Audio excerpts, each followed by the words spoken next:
le présent ne peut exister sans le passé. En tant qu'office militaire, je suis très reconnaissant que vous avez combattu pour que nous puissions aujourd'hui être là, dans un pays qui connaît la paix, qui vit dans une atmosphère et d'environnement de sérénité. Malheureusement, aujourd'hui, certains d'entre nous encore dans le pays, au Vietnam, ne peut pas vivre comme nous vivons ici. C'est pourquoi je vous remercie d'avoir combattu, d'avoir encore présent aujourd'hui parmi nous. Malheureusement, je n'ai pas préparé le discours, si vous voulez, j'ai écrit comme ça au dépourvu. Donc, merci encore une fois de votre générosité. Merci encore une fois de nous avoir accueillis au sein de la France. Merci.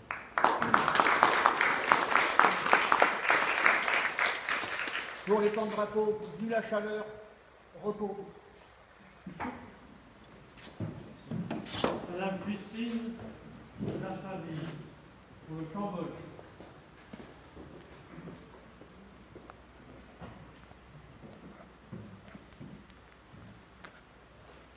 Monsieur le Général, à vous tous ici présents, je souhaite au nom de la communauté cambodgienne en France vous témoigner tout le respect que nous vous portons, vous qui avez combattu pour la paix et la liberté. Je souhaite rendre hommage également à tous ceux qui ont disparu pour nos patries. Nous sommes tous ici présents, liés par notre histoire. Merci à FAC d'avoir organisé cette cérémonie d'hommage. Merci à tous.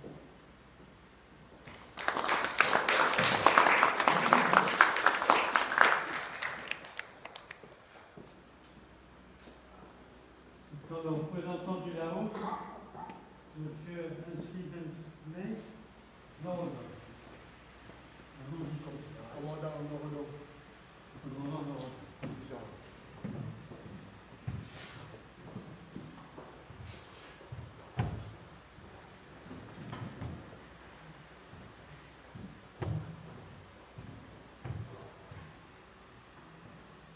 Monsieur le Président de la France, Mesdames, Messieurs,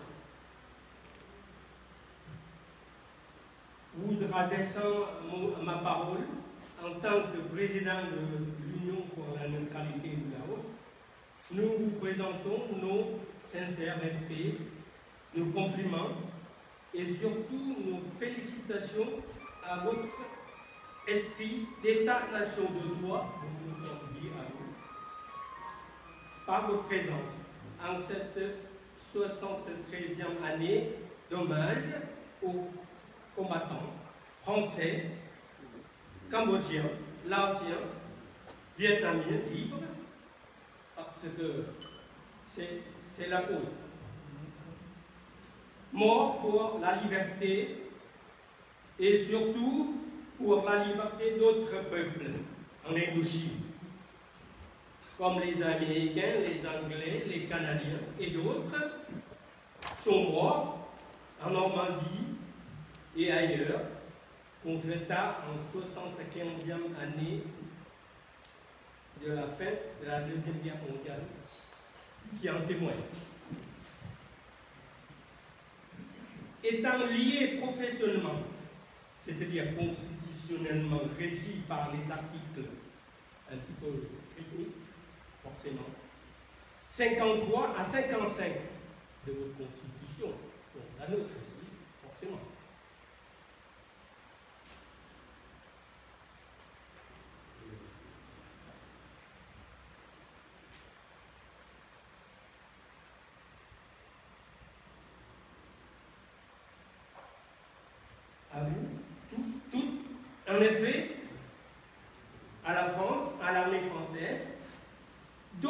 accords de cessez-le-feu dits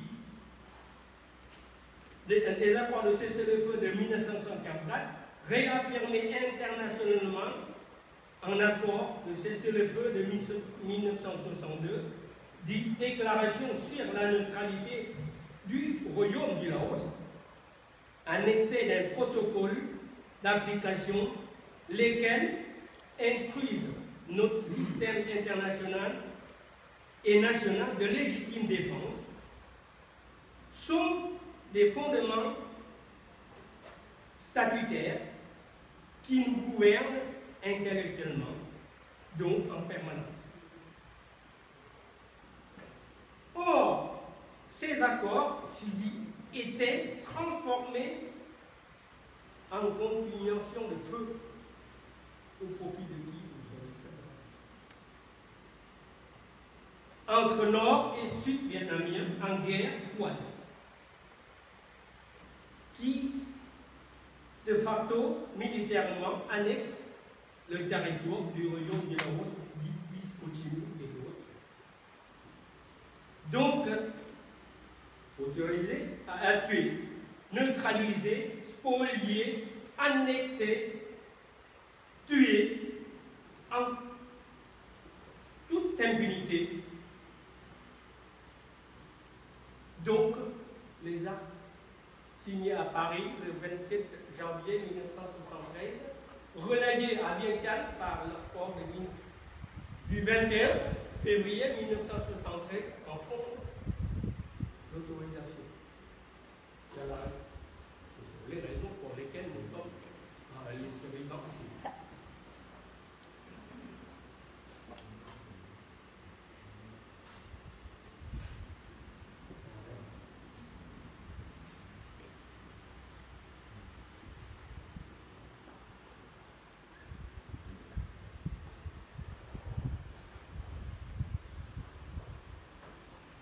Alors que ces mêmes traités lois spéciaux destinés à et rédigés par et pour nous-mêmes, peuple francophone du Royaume du Laos, fédérés littéralement par d'autres langues, protocolaires des membres permanents du Conseil de sécurité de l'ONU, forcément.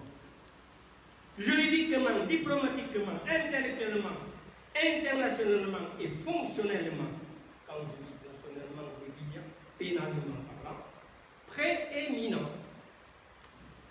totalement séparés et anti-guerre froide, textuellement vérifiables et en vigueur, lesquels arsenaux inhérents auraient pu sauver, selon l'interprétation multilatérale qui implique les engagements multilatéraux des pays signataires, donc notre existence, qui a sauvé notre existence. En tant que peuple souverain, allié à vous, la France, et d'autres pays signataires respectueux par liberté, égalité et fraternité, forcément. Ce qui nous a toujours, éduqués depuis nos enfants. J'arrête. Enfin, pour terminer mes propos, puisque l'avenir est plus important que le passé, mais qui passe forcément par le présent, nous proposons à vous, Monsieur le Président, et vos amis, et d'autres associations, personnes, à ce que le dialogue fondé sur ces arsenaux inhérents, c'est-à-dire la constitutionnalité française,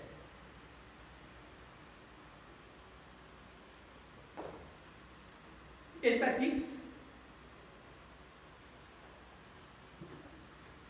de telle manière que le dialogue ait lieu et puisse nous conduire aux instances internationales étatiques compétentes. Donc, je pense, Monsieur le Président, vous savez à qui je fais allusion, afin que nos prérogatives en matière de vie, pourquoi je cite à qui? trop de la Déclaration universelle des droits de l'homme. Parce que chacun a droit à la vie, à la liberté et à sa sécurité. Ce qui nous instruit. Or, ce qui nous instruit nous implique à mettre en effet. Sans quoi l'instruction n'a aucune sorte de valeur. Pour terminer, j'ai dit vive la France, vive le Laos, libre, neutre et indépendant, tel que le président Kennedy, le 23 mars 1961, dit ne demandez pas à ce que votre pays peut faire quelque chose pour vous, mais plutôt demandez-vous à ce que vous pouvez faire quelque chose pour votre pays. Donc, je vous adresse constamment et en permanence, nous conduisent aux autorités compétentes. Voilà. Merci.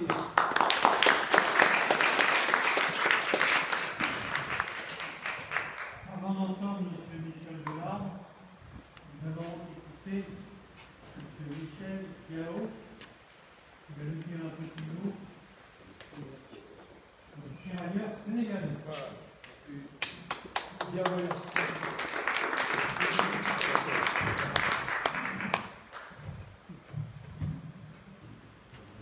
Merci, monsieur. Merci, monsieur le président, de nous avoir invités. Nous sommes des anciens d'Indochine, dont 17 voitures sont battues de 1945 à 1955. 10 ans. Avec les généraux de Castries, les généraux Massy, sont battus en Indochine, au Vietnam Nord, particulièrement les 2 bataillons dont j'appartenais, le 2 24e régiment de marche sénégalais, le 24e, et le 2 26e régiment de marche sénégalais. 17 bataillons sont battus en Indochine pour la liberté et la paix. Nous remercions l'auditoire de nous avoir invités à travers notre porte-drapeau d'Assel-Sénégal. Nous remercions l'ensemble de tout le monde de nous avoir invités et souhaitons d'être invités à l'avenir pour être toujours présents parmi nous. Merci beaucoup.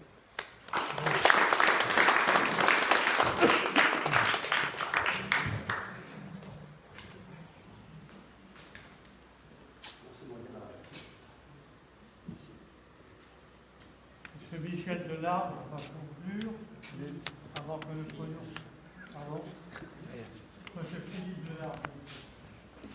On est à mon grand cadre, en général, c'est épuisable, c'est chaud. Oui. Répondant à la demande des maîtres d'œuvre de ces cérémonies du 29 juin au Jardin Tropical, j'ai à cœur, en tant qu'administrateur de la Fédération des anciens combattants résidant hors de France, la FACS, de prononcer ces quelques mots dans le souci de contribuer à apporter à cette journée la pleine signification et le caractère d'exception qu'elle requiert. Monsieur le sénateur, monsieur l'adjoint au maire de Bussy-Saint-Georges, messieurs les sous-officiers et sous-officiers, monsieur le délégué général, commissaire à la flamme sous l'Arc de Triomphe, messieurs les présidents et membres des associations d'anciens combattants, messieurs les présidents et membres des associations militaires et patriotiques, messieurs et amis de Baguera, messieurs les porte-drapeaux, en général, chers administrateurs et compagnons de la FACS, mesdames, messieurs, en vos grades et qualités. Très chers amis, Cambodgiens, Laotiens, Vietnamiens, la Fédération des anciens combattants résidant hors de France a décidé, et elle le fera chaque année à cette même période, de célébrer l'Indochine, c'est-à-dire de célébrer l'ensemble que forment Cambodge, Laos, Vietnam, depuis les traités par lesquels la France imposa à la Chine et au Siam le renoncement à toute suprématie sur ces 3 pays, ainsi que la reconnaissance de leurs frontières.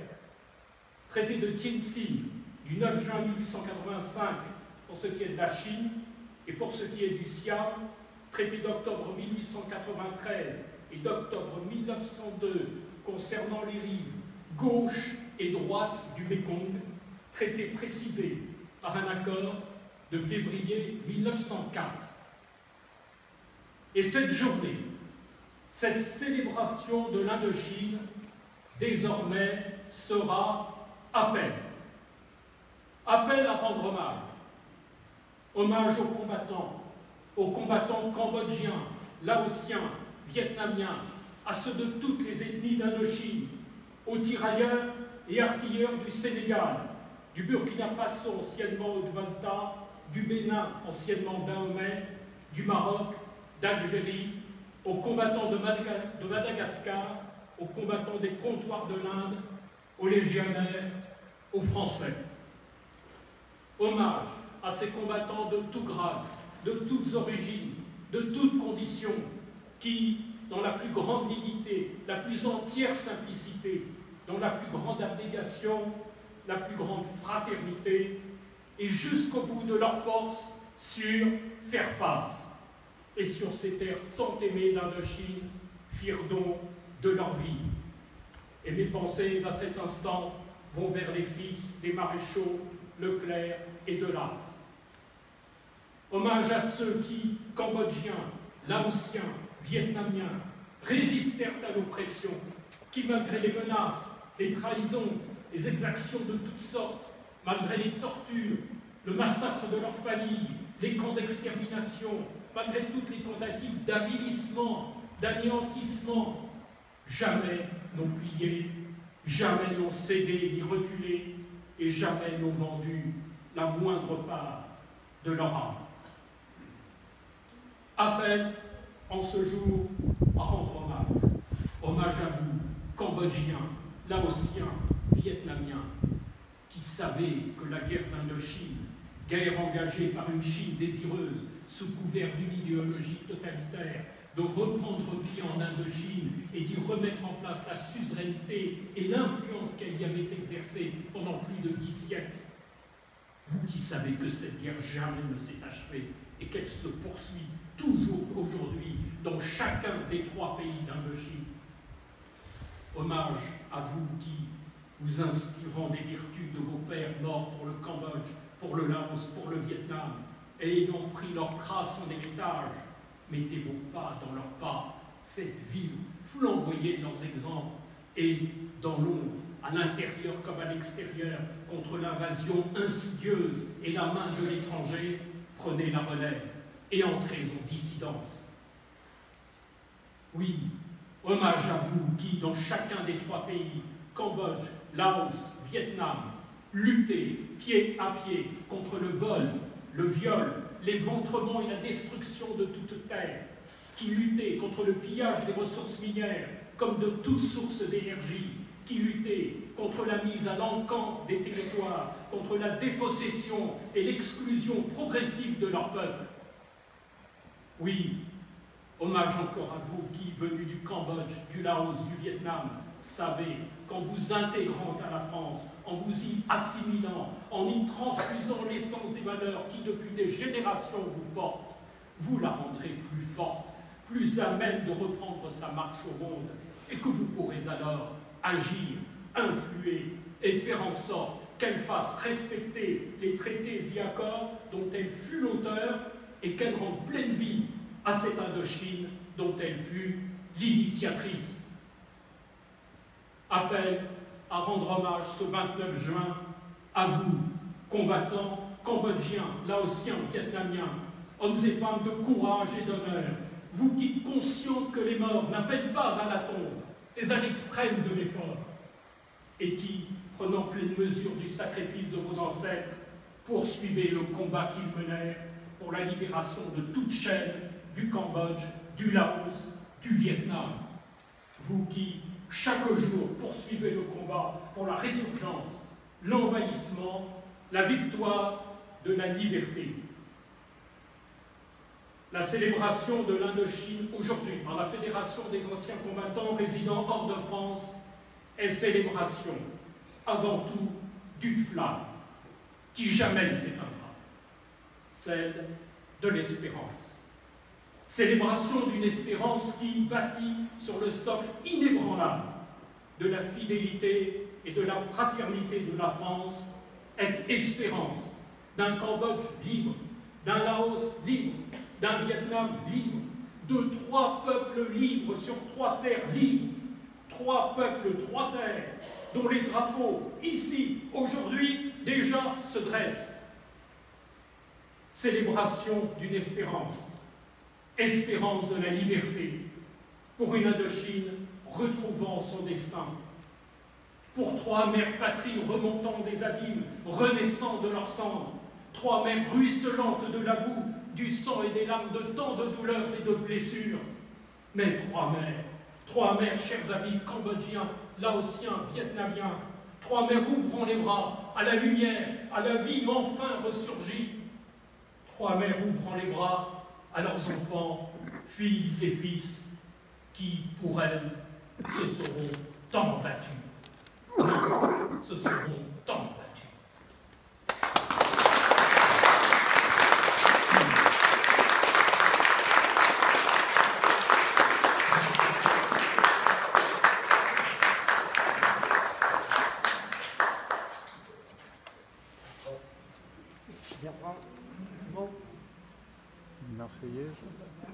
Bon, les porte-drapeaux, on va se mettre en